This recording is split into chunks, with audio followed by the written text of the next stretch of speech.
Marcus had always been drawn to a life of service and discipline.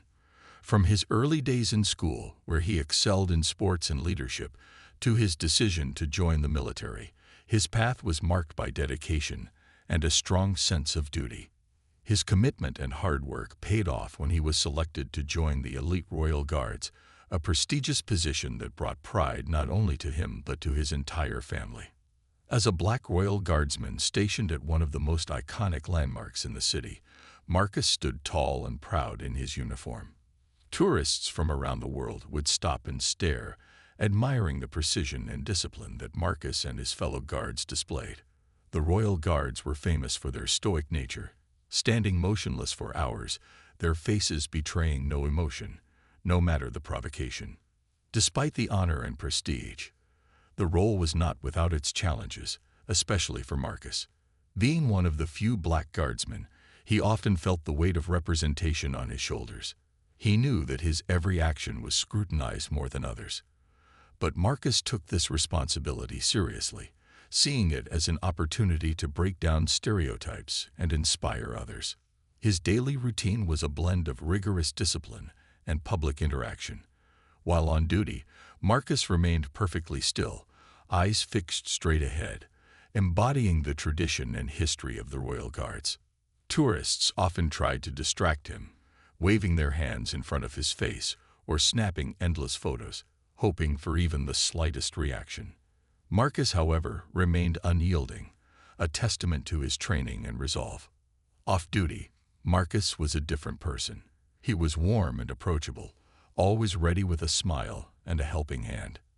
His colleagues respected him for his work ethic and his ability to remain composed under pressure. Marcus's family was equally proud of him. They knew the challenges he faced and the barriers he broke each day just by standing guard at his post. As Marcus continued his service, he not only upheld the traditions of the Royal Guards, but also paved the way for future generations who looked up to him. His story was one of perseverance and pride, serving as a beacon of possibility for young people everywhere, especially those from his community. Marcus wasn't just a guardsman. He was a symbol of progress and resilience, embodying the spirit of diversity and inclusion that was slowly but surely making its way into every corner of society. John had always wanted to travel the world, and his trip to see the iconic Royal Guards had been on his bucket list for years. Coming from a small town where diversity was limited, John's exposure to different cultures and races had been minimal, shaping a narrow view of the world that was often based on stereotypes and misconceptions. Despite the excitement of his journey, he carried with him a set of deep-seated biases that were about to be challenged. Upon arriving at the landmark, John was immediately captivated by the grandeur and the discipline of the Royal Guards. He watched with a mix of awe and curiosity as the guards stood motionless, their presence a powerful symbol of tradition and duty. However, as he observed, his fascination turned to bewilderment and discomfort upon noticing Marcus, a Black Royal Guardsman. John's discomfort stemmed from his unchallenged prejudices. He had never expected to see a black man in such a prestigious position, and this contradiction to his expectations sparked a conflict within him. Instead of appreciating the inclusivity and progress it represented, John felt a misguided sense of provocation, viewing Marcus's role as an anomaly rather than an achievement. As the day went on, John's initial unease gave way to a more confrontational attitude. He started making offhand comments to other tourists about how the guard didn't seem to fit the role, expecting nods of agreement. Instead, he found himself isolated in his views, as others admired Marcus's professionalism and the dignity with which he carried out his duties. John's experience with the other tourists added to his frustration. He watched families of different backgrounds taking pictures with the guards, laughing and sharing moments of joy. These interactions, which crossed racial and cultural lines, only deepened John's sense of alienation. He felt left out of a world moving forward without him, a world that celebrated diversity and unity. Determined to assert his outdated views, John decided to challenge Marcus directly, convinced that provoking him would validate his prejudiced beliefs. As he moved closer to the guard, He prepared remarks that he thought would disturb Marcus's composure. Unbeknownst to John, he was about to confront not just a guard, but a symbol of change and resilience, testing both his own limits and the patience of a man sworn to duty and discipline. As evening approached and the area filled with more onlookers, the stage was set for a confrontation that would leave a lasting impact on everyone present. As John approached Marcus, the atmosphere thickened with tension. It was a bustling day, and the area was crowded with tourists, snapping photos and marveling at the stoicism of the royal guards. Unfazed by the festive environment, John had one goal in mind: to break Marcus's composure and prove his misplaced beliefs. Marcus, fully aware of his role and the expectations of absolute discipline, felt the eyes of the crowd on him more intensely as John stood out with his agitated demeanor. Marcus had faced many provocateurs during his tenure as a guard, but he sensed something different in John's approach, a deeper challenge fueled by ignorance and disrespect. John started by trying to make eye contact, waving his hands exaggeratedly close to Marcus's face. He muttered under his breath comments that were meant to be heard, laced with racial undertones, expecting to see a crack in Marcus's trained calmness. The crowd began to notice John's behavior, and a hush fell over some parts of the audience, their enjoyment turning to discomfort. Undeterred by Marcus's unwavering stance, John escalated his provocations, his voice growing louder. He threw challenging questions and statements that echoed the misconceptions and biases he held. "How can someone like you represent such an honorable position?" he asked loudly, trying to incite a reaction that would draw Marcus out of his duty-bound silence. Throughout this, Marcus remained a picture of professionalism. His gaze never wavered, his posture as rigid and unyielding as ever. Inside, however, he was not just performing his duty. He was also holding on to his personal commitment to rise above prejudice and represent his role with honor. The tourists around began to intervene. Some tried to pull John away, admonishing him for his disrespect. Others expressed their support for Marcus, applauding his professionalism and criticizing John's behavior. Cameras flashed more frequently, not just capturing the stoic guard, but also the unfolding drama, likely to be shared as a testament to the guard's discipline under provocation. This public reaction seemed to only fuel John's frustration, as he found himself being marginalized by the very crowd he hoped to sway with his actions. His attempts to disturb the peace highlighted his own shortcomings and biases, painting him as the antagonist in a scene that was meant to celebrate cultural heritage and respect. Marcus, for all the provocations, became even more of an emblem of strength and dignity. The more John tried to undermine him, the more respect Marcus earned from the onlookers. This moment, though intensely challenging, underscored the vital truths about respect and equality that Marcus stood for, making it clear that dignity and poise under pressure could speak louder than any words of hate. John's attempts to provoke Marcus had not gone unnoticed. As the crowd's support for Marcus grew, so did John's desperation to make an impact. Feeling cornered by the lack of support and the increasing isolation from the crowd, John's actions took a more drastic turn. Deciding to cross the line further, John leaned in closer and spat on the ground near Marcus's polished boots, a final attempt to elicit a reaction. This act, universally recognized as disrespectful and provocative, marked a significant escalation from verbal to physical harassment. The crowd gasped, and several people started filming the incident on their phones, knowing well that such behavior was unacceptable and could have serious consequences. Despite the intense provocation, Marcus maintained his position. Trained for such moments, he understood that his reaction would not only reflect on him personally, but also on the institution he represented. Marcus's commitment to his role as a royal guard demanded that he withstand even this level of disrespect without breaking his stance. Inside, however, the struggle was real. Every fiber of his being screamed for him to react, yet his discipline held firm, rooted in a deeper understanding of his duties and the importance of his conduct. The authorities were quickly alerted by concerned bystanders who recognized that the situation had escalated beyond casual provocation to a potentially dangerous confrontation. As police made their way through the crowd, John continued his tirade, unaware that his actions were only cementing the public's support for Marcus. When the police arrived, they immediately assessed the situation. John was taken aside, his protests loud and filled with incredulous statements about his right to challenge Marcus. The officers explained the legal implications of his actions, emphasizing that freedom of speech did not extend to harassment or physical provocation. As John was led away, the tension in the air began to dissipate. The crowd, now relieved of the agitator, turned their attention back to Marcus, who, through it all, had not moved an inch. The tourists applauded Marcus's resolve, many approaching to express their admiration and support, some laying flowers near his post as a sign of respect. This incident became a poignant reminder of the dignity and resilience required in Marcus's role. For Marcus, the event was more than just a test of his discipline. It was a reaffirmation of his commitment to uphold his duties, no matter the personal cost. His ability to maintain composure under such pressure did not just represent personal strength, but also served as a powerful statement against the racial prejudices that had aimed to undermine him. As the applause for Marcus's stoicism faded, the day gradually returned to its usual rhythm. Marcus remained at his post, his expression unchanging, but his mind was a whirlwind of emotions.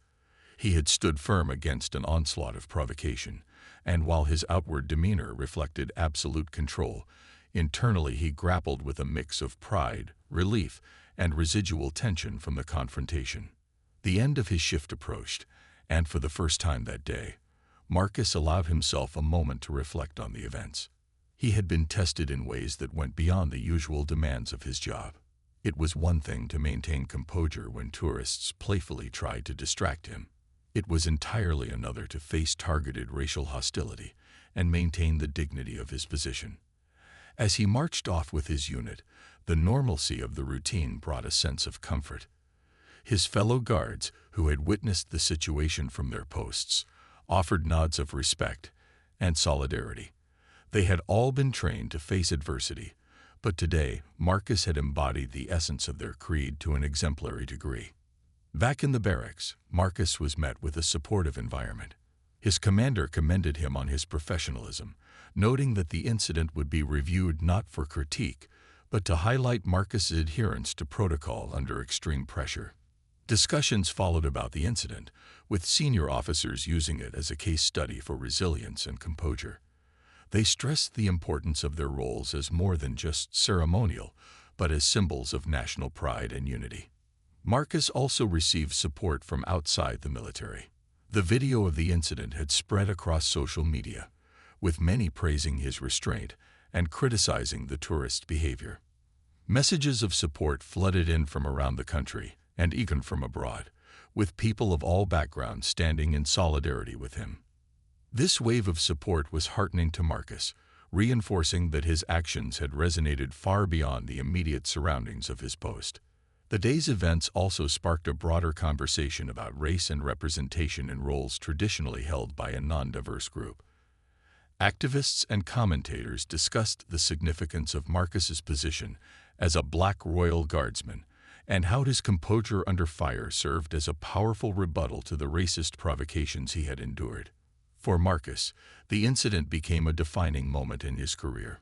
It was a stark reminder of the challenges that came with his role, not just in terms of physical stamina and discipline, but also the emotional and psychological strength required to face and overcome bigotry.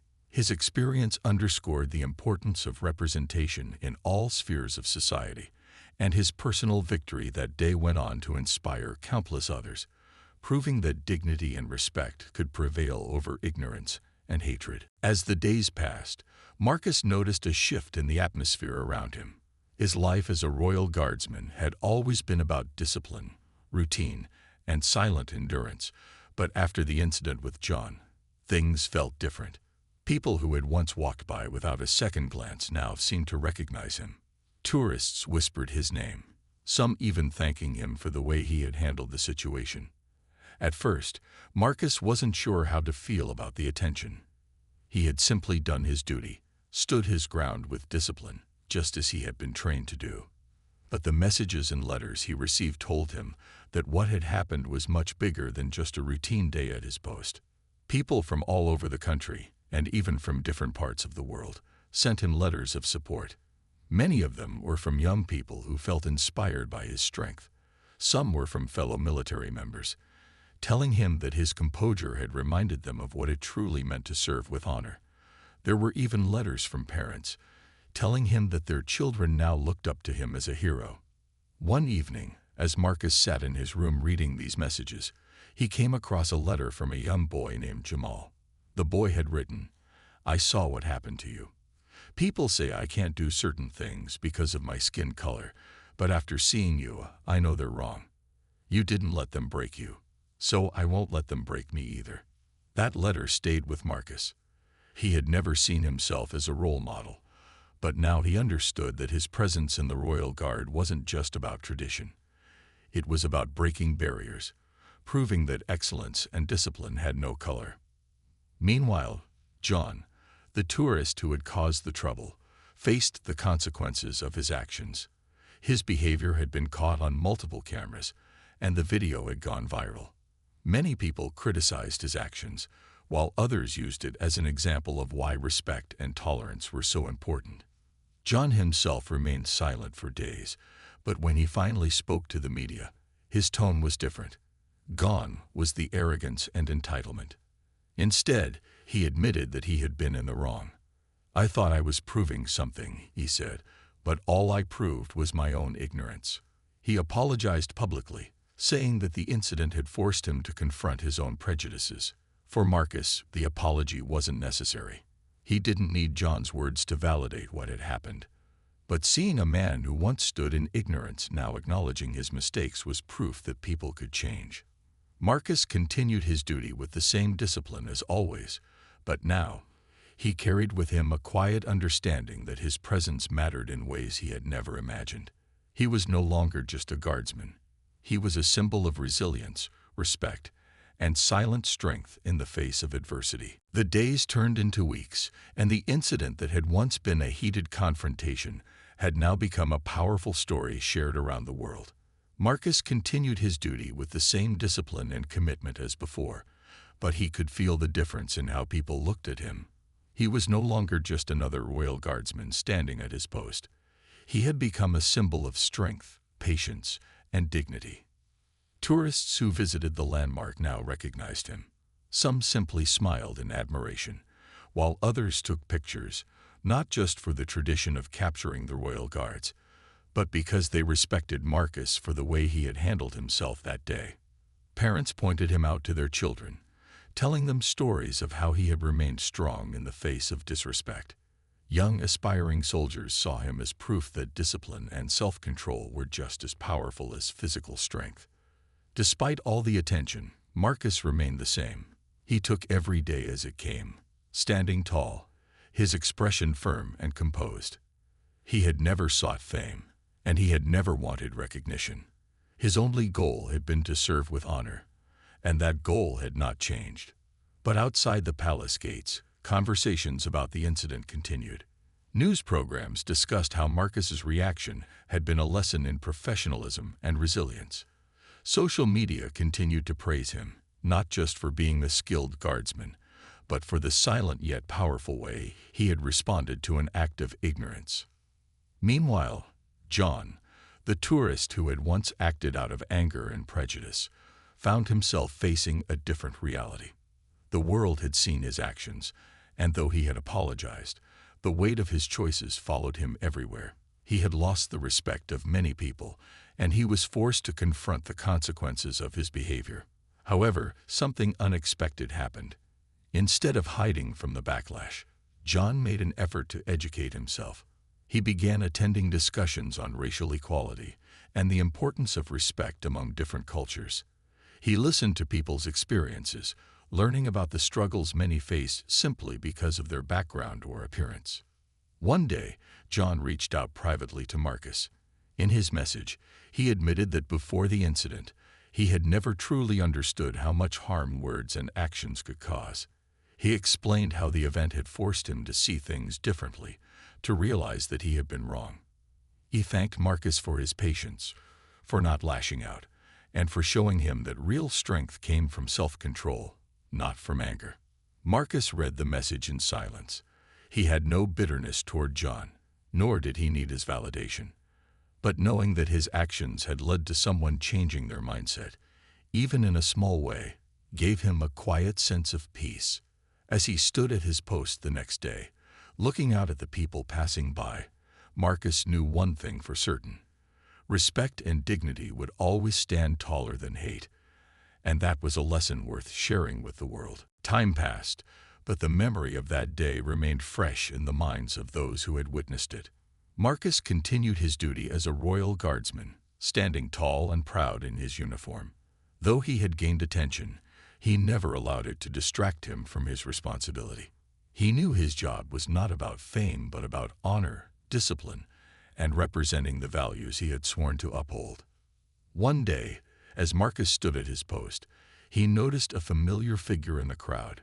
It was John, the same man who had once tried to provoke him.